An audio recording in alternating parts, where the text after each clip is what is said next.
पण काल विरोधकांची सभा झाली आणि अनेक प्रकारच्या टीका त्या सभेमध्ये केल्या गेल्या। काल एक टायगर पण आले होते।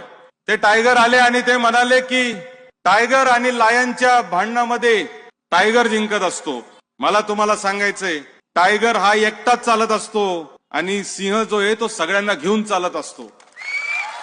सिंह हा जंगलचा राजा आहे। सिंह सगळ्यांना बरोबर घेऊन चालत असतो। तो एकटा चालण्यासारखा स्वार्थी प्राणी नाही।